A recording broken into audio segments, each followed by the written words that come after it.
नमस्कार विद्यार्थी मित्रांनो, KTHM ई लर्निंग या यूट्यूब चॅनलवर तुम्हा सर्वांचे पुन्हा एकदा स्वागत. या आधीच्या लेक्चरमध्ये आपण व्यवसाय प्रशासन 3 या विषयाच्या मालसाठा व्यवस्थापन या 7व्या प्रकरणातील मालसाठा व्यवस्थापनाचे निकष अभ्यासले. तसेच मालसाठा व्यवस्थापनात संगणकाचे फायदे व पायऱ्या यांचा अभ्यास केला. त्याचबरोबर EOQ ही संकल्पना सविस्तर अभ्यासली आणि आज आपण मालसाठा व्यवस्थापनाची तंत्रे बघणार आहोत. त्यानंतर मटेरियल रिक्वायरमेंट प्लॅनिंग ही संकल्पना व तिचे फायदे सविस्तर अभ्यासणार आहोत.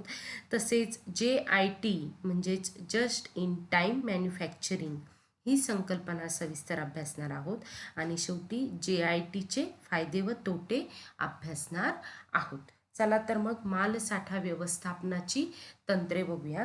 मित्रांनो, उत्पादन किंवा व्यापारातील आदान व निष्पत्ती यामध्ये प्रभावी संतुलन साधण्यासाठी मालसाठा व्यवस्थापनाची तंत्रे वापरली जातात. कच्च्या मालाच्या गरजा व उपलब्धता यांचा विचार करून व्यावसायिक संस्था मालसाठ्यासाठी आपापले सूत्र व प्रतिमान निश्चित करतात. यामध्ये पहिलं तंत्र आहे ते म्हणजे मालाचे आवर्तन. मित्रांनो, प्रत्येक कार्यक्षम विभाग प्रमुखाला मालसाठ्याच्या आवर्तनाचे महत्त्व कळते. नवीन कोणताही माल आला की तो संग्रहणगृहामध्ये त्या वस्तूच्या सध्याच्या साठ्यामागे ठेवला जातो. त्यामुळे आधीचा माल उत्पादनासाठी किंवा ग्राहकांसाठी प्रथम संग्रहण गृहातून बाहेर काढला जातो. अशा प्रकारे आवर्तन केल्याने कुठलाही माल दीर्घकाळ पडून राहिल्याने कालबाह्य किंवा निरुपयोगी ठरत नाही. जर काही माल कालबाह्य झाला किंवा बिघडला तर तो वापरण्यायोग्य नसल्यामुळे तसे लगेच नुकसान खात्यात नोंदवावा लागतो. म्हणून व्यावसायिक यशासाठी मालसाठ्याचे आवर्तन या महत्त्वाच्या तंत्राचे अवलंबन करणे आवश्यक आहे. यानंतर दुसरे तंत्र आहे ते म्हणजे व्यवस्थित पद्धत तयार करणे. मित्रांनो, कुठलाही नवीन माल आला की गोडाऊनमध्ये मोकळ्या जागेत तो कुठेही ठेवून चालत नाही. माल साठवण्याची एक विशिष्ट पद्धती ठरवावी लागते, म्हणजे नवीन माल नियमित पद्धतीने भरता येतो. नवीन वस्तू आल्यावर तत्सम वस्तू असलेल्या मांडणीची निवड करावी आणि तिथे योग्य तेवढी जागा करून घ्यावी. संस्थेमध्ये माल हाताळणाऱ्या सर्व कर्मचाऱ्यांना ही पद्धत स्पष्ट करून सांगायला हवी, म्हणजे माल हरविण्याचे किंवा चुकीच्या ठिकाणी ठेवण्याचे प्रकार टाळले जातील. सध्याच्या मालाचा मागोवा ठेवण्यासाठी अशा प्रकारचे संघटन हे मालसाठा व्यवस्थापनाचे महत्त्वाचे तंत्र आहे. पुढचं तंत्र आहे ते म्हणजे लेबल लावणे.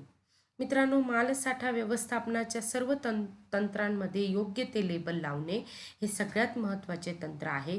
विशेषतः जर संस्थेकडे खूपच मोठे गोडाऊन असेल तर प्रत्येक वस्तूला स्पष्ट लेबल लावणे अत्यंत आवश्यक ठरते, कारण त्यामुळे प्रत्येक नवीन वस्तू निश्चितपणे आणि विनाविलंब योग्य ठिकाणी ठेवता येते. शिवाय ग्राहकाला लागणारी कुठलीही वस्तू वेळ न घालविता लगेच बाहेर काढता येते.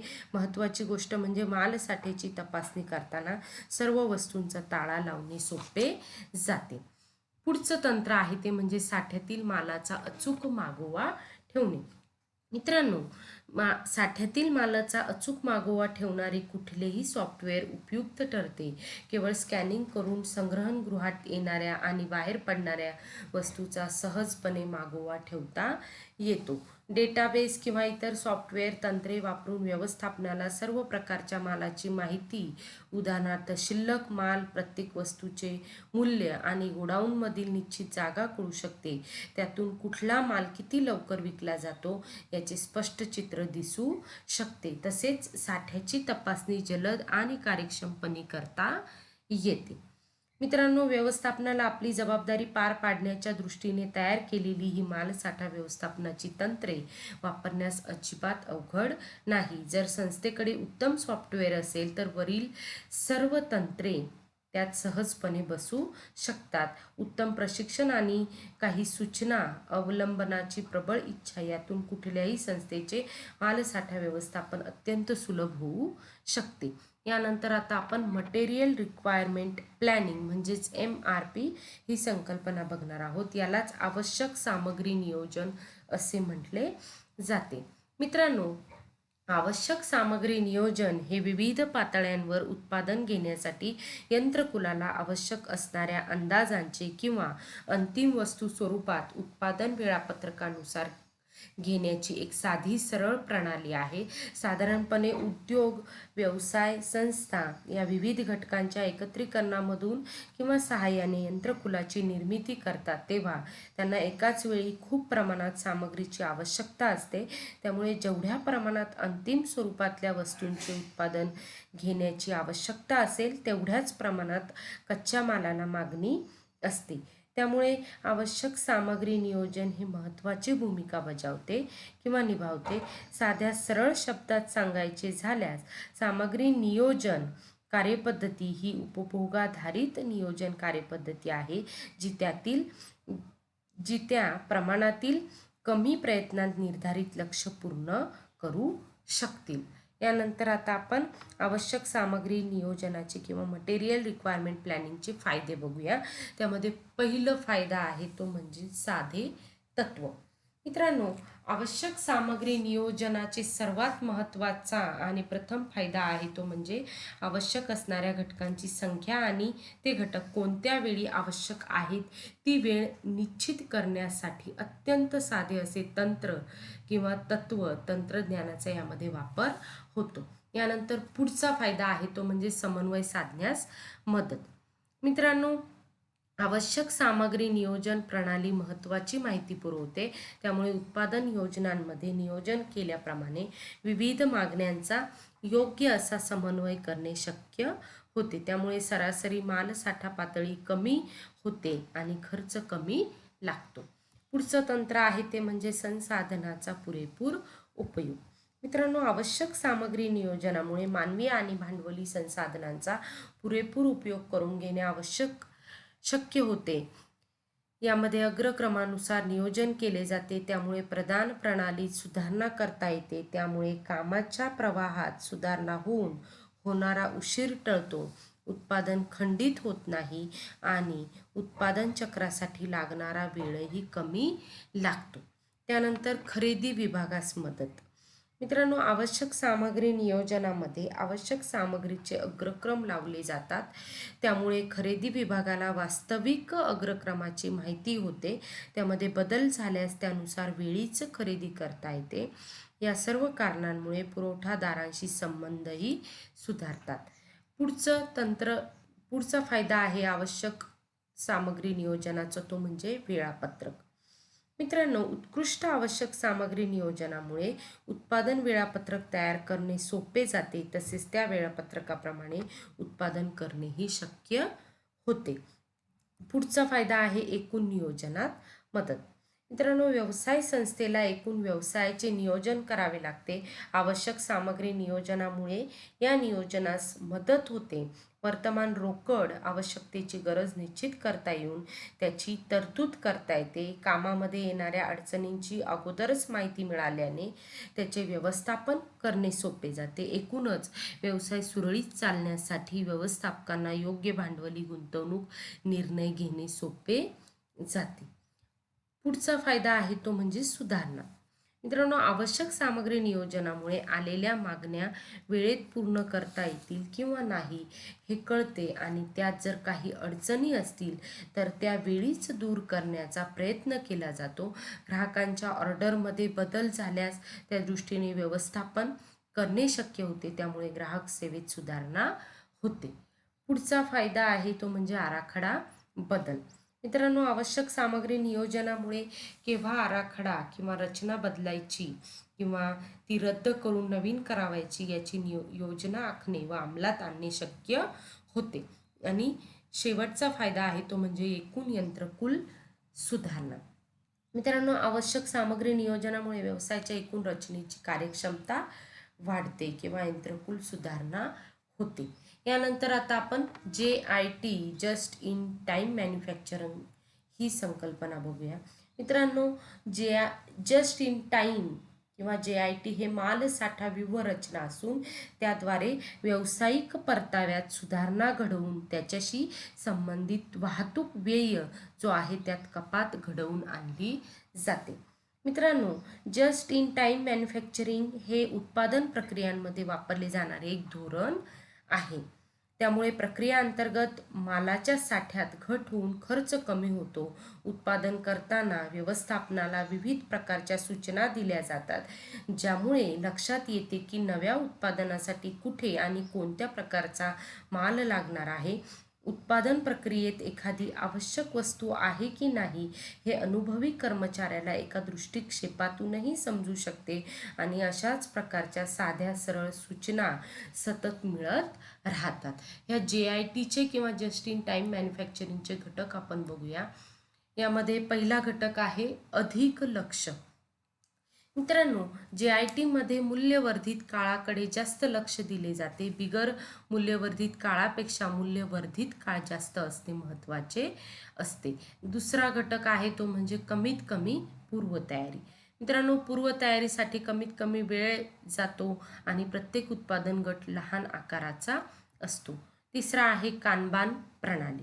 मित्रांनो, विविध वस्तू आणि सामग्रीचा प्रवाह नियंत्रित करण्यासाठी कानबान पद्धत वापरतात. कानबान हा एक जपानी शब्द आहे आणि त्याचा अर्थ हा सूचना पत्रक असा होतो. चौथा घटक आहे प्रतिबंधक देखभाल. JIT प्रणालीमध्ये कुठल्याही अनुचितता राहू नये आणि कुठल्याही प्रकारची नासधूस होऊ नये यासाठी प्रतिबंधक देखभाल करण्यासाठी उपाय योजले जातात. यानंतर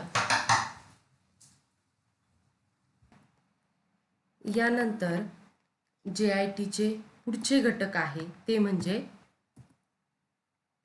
प्रशिक्षण.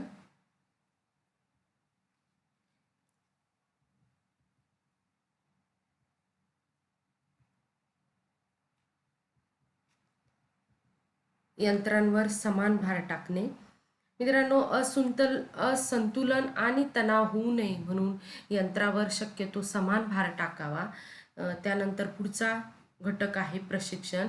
कर्मचाऱ्यांना योग्य प्रशिक्षण दिले जाते, म्हणजेच इप्सित वेगाने होते आणि ग्राहकांची मागणी वेळेवर पूर्ण होते. पुरवठादारांशी संबंध हा एक पुढचा घटक आहे. JIT मध्ये पुरवठादारांबरोबर सलोख्याचे संबंध महत्त्वाचे असतात. पुरवठादार नेहमी विश्वसनीय आणि मदतशील असावेत. आणि शेवटचा घटक आहे तो म्हणजे मूळ स्रोतातील गुणवत्ता. मित्रांनो, कार्यस्रोताच्या मुळाशी गुणवत्ता हे तत्व अवलंबले जाते, म्हणजेच कामगार जे काही कार्य करतात त्याच्या गुणवत्तेची जबाबदारी ते स्वीकारतात. यानंतर आता आपण JITचे फायदे बघणार आहोत. पहिला फायदा आहे तो म्हणजे कालापवयात घट. मित्रांनो, कारखान्यांमध्ये विविध प्रक्रियांच्या पूर्वतयारीचा वेळ मोठ्या प्रमाणावर कमी होतो. त्यामुळे कंपनीच्या कार्यात तत्परता वाढते. ज्या ठिकाणी सुधारण्याची गरज आहे तिथे जास्त लक्ष दिले जाते आणि नफ्यात वाढ होते. तसेच काम बदलायच्या काळात अकारण साठा राखण्याची परिस्थिती टाळली जाते. यानंतर पुढचा फायदा आहे तो म्हणजे मालाच्या प्रवाहाचे सुलभीकरण. मित्रांनो, गोडाऊनमधून कार्यक्षेत्रापर्यंत मालाच्या प्रवाहात सुधारणा होते.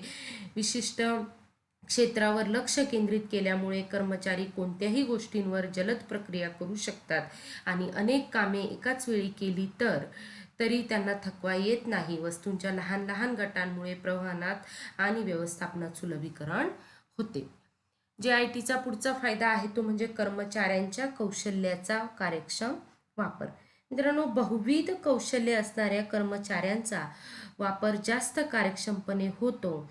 उत्पादन क्षेत्राच्या विविध भागात कर्मचाऱ्यांना प्रशिक्षण दिल्यामुळे त्यांचे हवे त्या ठिकाणी गरज पडेल तेव्हा स्थलांतर करता येते. पुढचा फायदा आहे तो म्हणजे वेळापत्रकातील सातत्य. मित्रांनो, JITमुळे कर्मचाऱ्यांच्या कामात आणि वेळापत्रकात सातत्य राहते. काही वेळा मागणी कमी असते तेव्हा कर्मचारी बसून राहतात. अशी परिस्थिती JITमुळे टाळली जाते. निष्क्रिय कर्मचाऱ्यांना पैसे न द्यावे लागल्यामुळे किंवा त्यांना दुसरे काम सोपवता आल्यामुळे कंपनीच्या खर्चात बचत होते. पाचवा फायदा आहे तो म्हणजे पुरवठादारांशी योग्य संबंधावर भर. मित्रांनो, पुरवठादारांशी चांगले संबंध ठेवण्यावर अधिक भर हा JITमुळे दिला जातो. कंपनीची उत्पादने बाजारात कमी पडू नयेत यासाठी कच्च्या मालाच्या पुरवठ्यात खंड पडून चालत नाही, त्यामुळे पुरवठादारांशी संबंध अतिशय महत्त्वाचे ठरतात. आणि शेवटचा फायदा आहे तो म्हणजे एकूण व्यावसायिक उलाढालीचे महत्त्व. कच्चा माल सतत येत राहिल्याने कर्मचारी सतत कार्यरत आणि लक्ष केंद्रित राहतात. ठराविक वेळी काम पूर्ण करण्यावर व्यवस्थापनाचा भर असल्याने कंपनीचे उद्दिष्ट साधण्यासाठी व पर्यायाने पदोन्नती, जास्त वेतन आणि कामाचे समाधान प्राप्त करण्यासाठी कर्मचारी अधिक परिश्रम घेतात. यानंतर आता आपण JITचे तोटे बघणार आहोत. पहिला तोटा आहे खर्चिक आणि अवघड. मित्रांनो, JITची पद्धत प्रस्थापित करण्यामध्ये एकूण व्यवसाय पद्धतीत फार मोठे फेरबदल करावे लागतात. हे काम अवघड आणि खर्चिक ठरू शकते. पुढचा तोटा आहे जोखीम. JITमुळे व्यवसायात अनेक प्रकारची जोखीमही निर्माण होऊ शकते. काही वेळा पुरवठा साखळीमध्ये एखाद्या पुरवठादाराकडे माल शिल्लक नसेल तर उत्पादनात मोठाच व्यत्यय येऊ शकतो. एकाच पुरवठादारावर विशिष्ट वस्तूसाठी अवलंबून राहिले तर उत्पादन कधीही बंद पडण्याचा धोका हा असतो. त्यानंतर शेवटचा तोटा आहे तो म्हणजे अचानक मागणीतील बदलामुळे गोंधळ.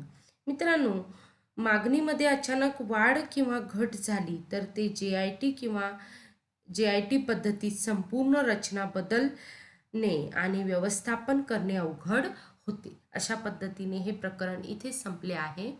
आज आपण या लेक्चरमध्ये JITचे फायदे तोटे बघितले. मटेरियल रिक्वायरमेंट ही संकल्पना समजून घेतली. इथेच थांबूया. धन्यवाद.